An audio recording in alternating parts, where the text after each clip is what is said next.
He wrote songs of love, tenderness, and hope, never of hate. That's why no one expected José Luis Perales to finally break his silence at age 80. In a confession that left fans breathless, he named 5 singers who earned his greatest contempt. Who are they? What past wounds turned admiration into bitterness? The answers reveal a side of Perales that the world had never seen. Miguel Rios. Sugar-coated love songs while the country burned. Miguel Rios once commented that too many artists hid behind sugar-coated love songs while the country burned. Although he never named names, the insinuation was clear. And for José Luis Perales, who had built his career on intimate, apolitical ballads, it was like a dagger straight to his artistic integrity. The clash between Rios and Perales was not just musical, but ideological. Rios embodied the rebellious spirit of Spanish rock, rooted in protest, social commentary, and resistance to censorship. Perales, on the other hand, described himself as a constant storyteller, a narrator of everyday emotions who rarely ventured into politics. To critics, this restraint was complacency. To Perales, it was simply sincerity. Their differences became more pronounced in the 1970s and 1980s, as Spain redefined its cultural identity in the wake of Franco.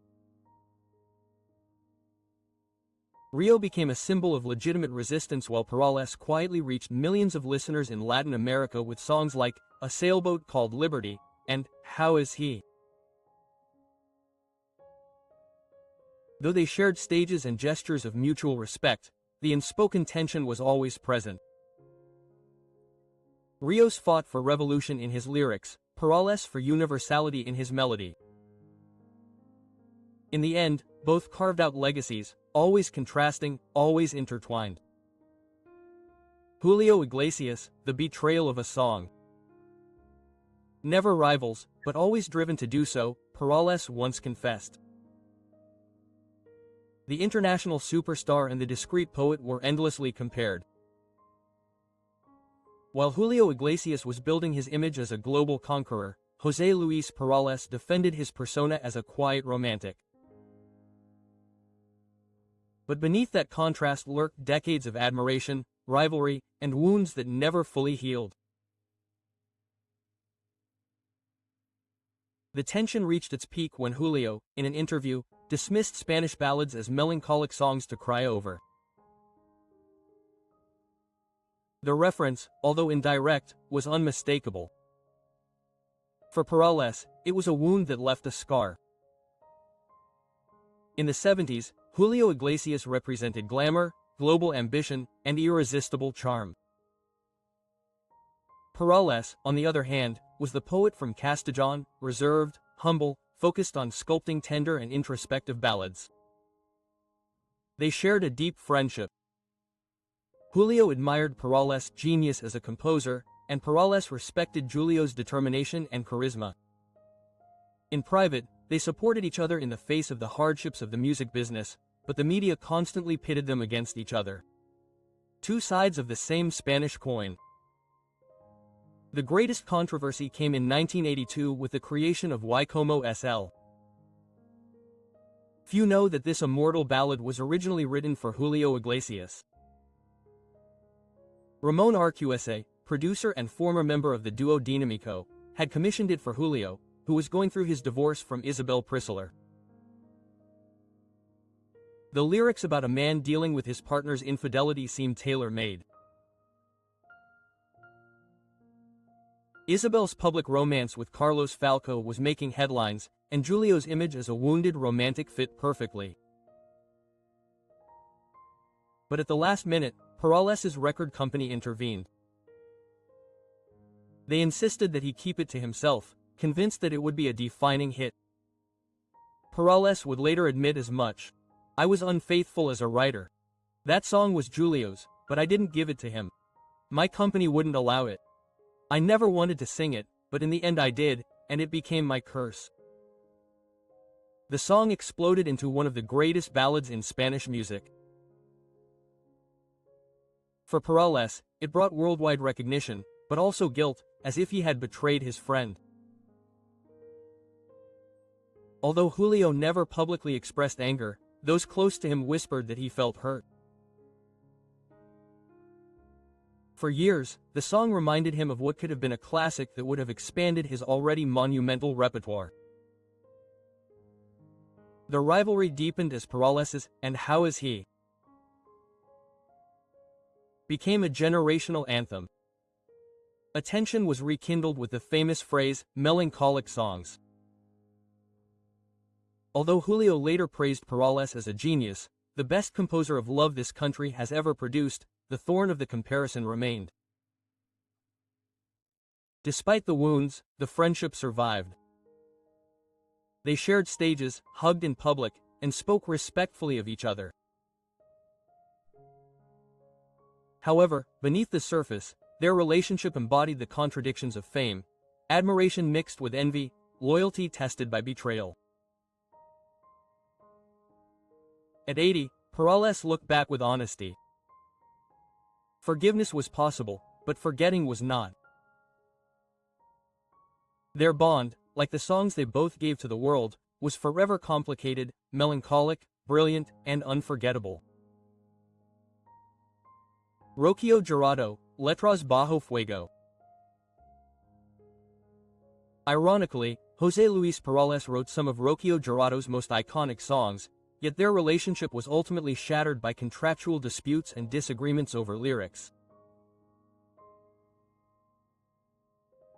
Rocio, known for her fiery temper, demanded changes that he refused to accept, and their artistic partnership fell apart, leaving behind not only professional disappointment but also personal injury. For a time, they were an unstoppable duo. Perales composed gems for the greatest, including Que No Dar Yo, a ballad that became a staple in her repertoire.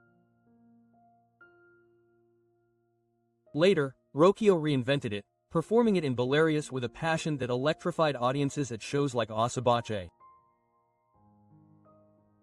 But behind the applause, tensions grew. Rocio's untamable temperament clashed with Perales's serene conviction as an author. When she pushed for changes that he couldn't accept, the breakup was inevitable. Years later, Perales confessed that it was the only time he cried over a song he no longer recognized as his own. A painful fracture between friendship, art, and betrayal. Camilo v. Forbidden Melodies. Another prince of Spanish ballads, Camilo V and José Luis Perales were inevitably placed side by side. Camilo's powerful voice and theatrical style contrasted with Perales' softer, more poetic approach. Critics and audiences alike relentlessly compared them, and this constant positioning created tension. The situation worsened when in interviews abroad Camilo allegedly described Perales' songs as simple guitar songs. The comment was widely circulated in the press, reinforcing the idea that Perales was a lightweight compared to Camilo's vocal fires. Publicly, Perales never responded, but those who knew him remember that he felt hurt and belittled. Beyond words, both faced the same difficulties of censorship and the cultural changes of the time. During the military dictatorship in Argentina, songs by both Camilo and Perales were banned from radio. Camilo's Amor Libre and Amor a Broad Light were dismissed as too provocative, while Perales' Pequeño Superman was banned for its subtle rebellious undertones. It was a reminder that even romantic music could become politicized. Industry rivalry also played a role in Spain and Latin America. In the late 1970s and early 1980s, record companies often pitted artists against each other to boost sales. Camilo, with his reputation as an absolute showman, was presented as Perales' opposite, the discreet craftsman of words. Fans took sides and the press fueled the division.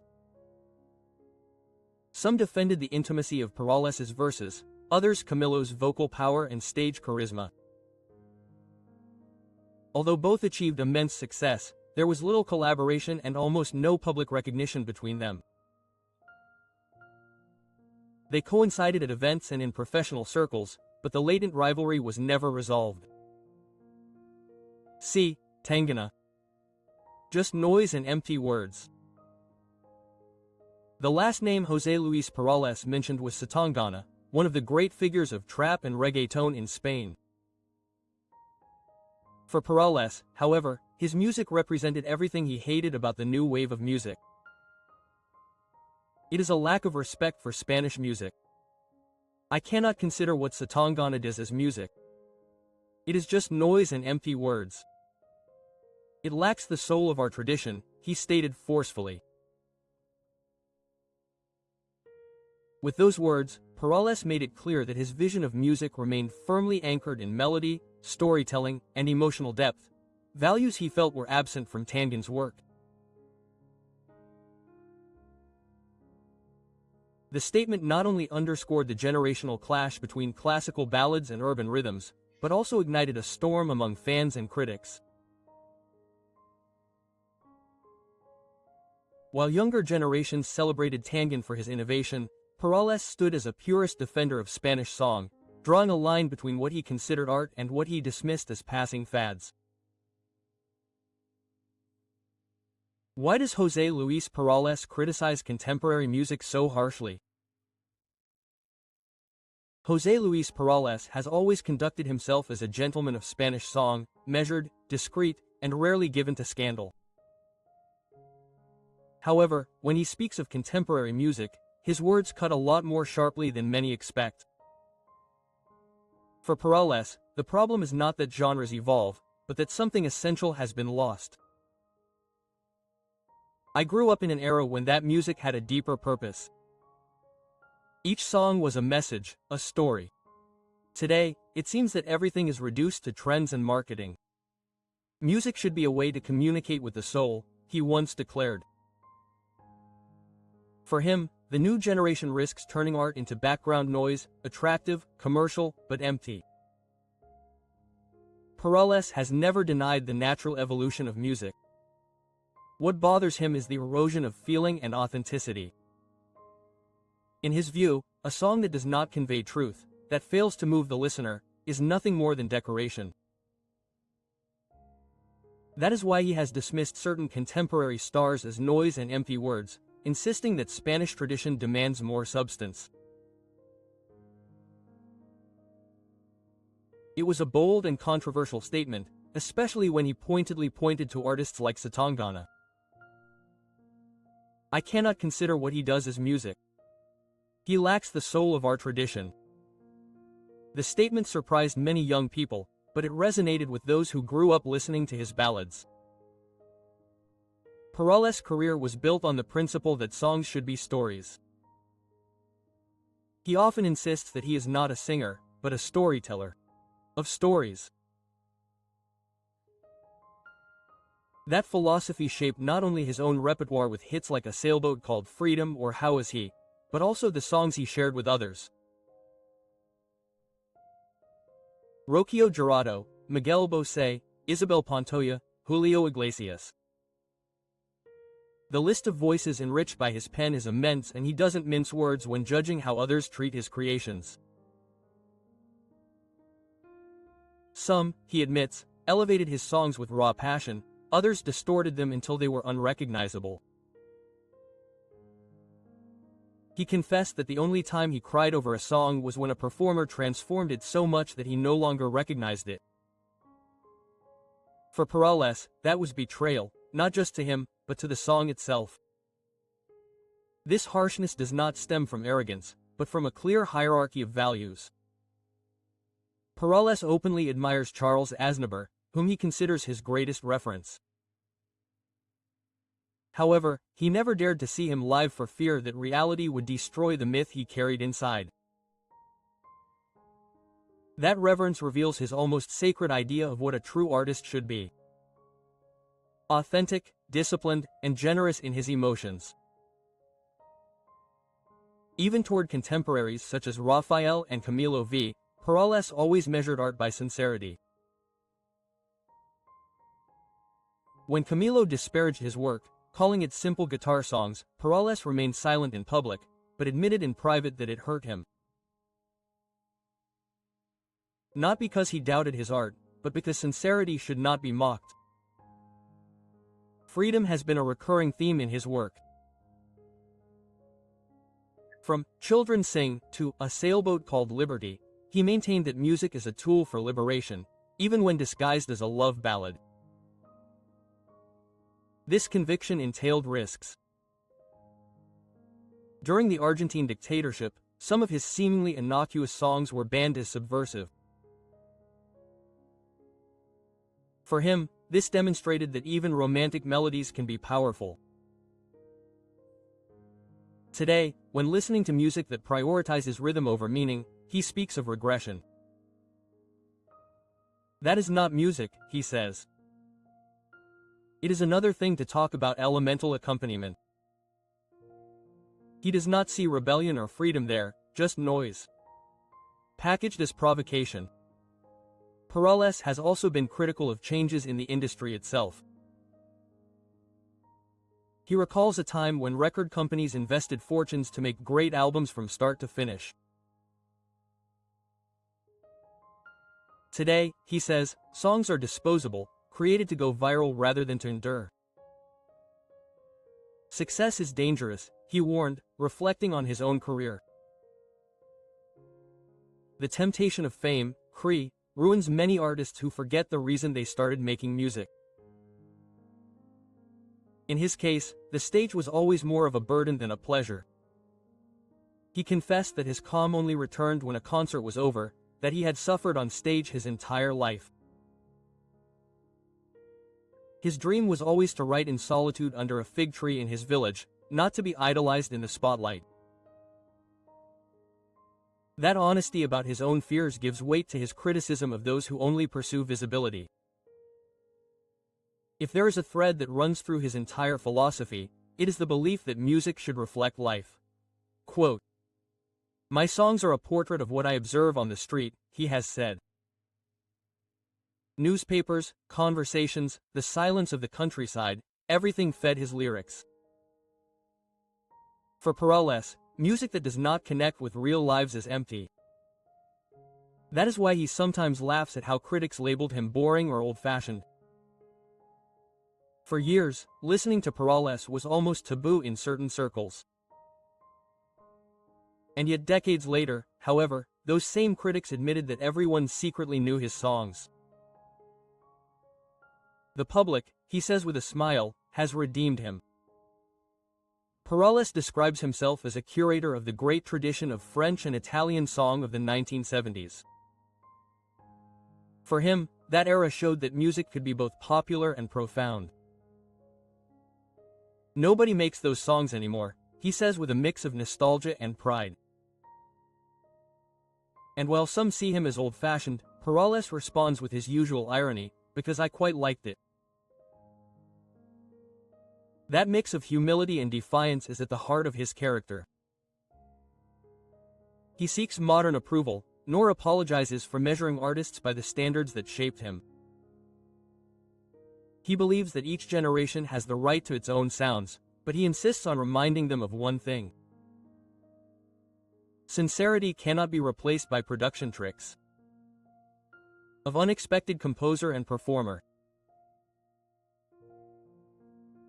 When José Luis Perales turned 80 in 2025, Spain and Latin America celebrated not only the birthday of a singer, but the resilience of a storyteller who never sought fame.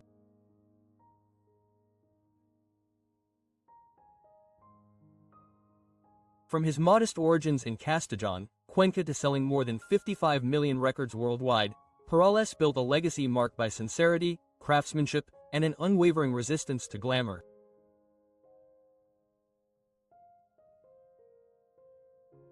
Always saying he only wanted to write songs for others, fate thrust him into the spotlight for 5 decades. His career might have remained behind the scenes if not for producer Rafael Trebuchelli. Recognized early on as a talented songwriter when Tebas de Janet became an international hit in 1976. Thanks to his casting in Carlos Saura's film Cría Cuervos, Perales was encouraged to record his own material. His first album, Mis Canciones, con Soloso de mi Guitarra, rocketed up the charts and revealed that audiences connected not only with his words but with that fragile, endearing voice that was disarmingly vulnerable. Throughout the 70s and 80s, his voice became synonymous with the Spanish romantic ballad. Songs like Un Valera llamada Libertad, Te Quiero, Quiero Dicer tu Nombre, and Como es él united the band. Generations, parents who had grown up under Franco and young people who were exploring the new democracy. His talent for transforming everyday emotions, nostalgia, waiting, heartbreak, into eternal melodies established him as the poet of Spanish song. One of the pillars of his legacy is his extraordinary catalog as a writer for others. Rafael, Miguel, Bosé, Paloma San Basilio, Rocio Jurado, Isabel Pantoja, Mocedades, Julio Iglesias and even Vicente Fernández sang his compositions. Each song bore Perales' mark, but he wrote with the intuition of an actor. He adapted words and melodies to the personality of the performer. He defined the process as a kind of theatrical exercise where I try to sing with his voice in my head. Although rooted in Spanish tradition, his music crossed borders, because Tebas sold more than 6 million copies in Western Europe and has been covered in more than 40 languages.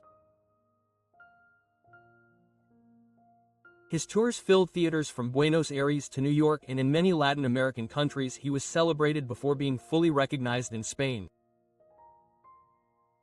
Perhaps the most admirable thing about Perales is how much he rejected the artifice of fame. Far from scandals, married since 1977 to Manuela Vargas, he used to retreat to his country house to compose in silence.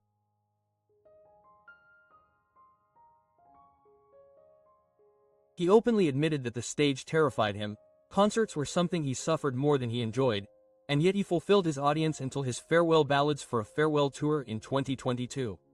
Unlike others who cling to the spotlight, Perales left with gratitude and relief, ready to dedicate himself to writing, ceramics, and his grandchildren.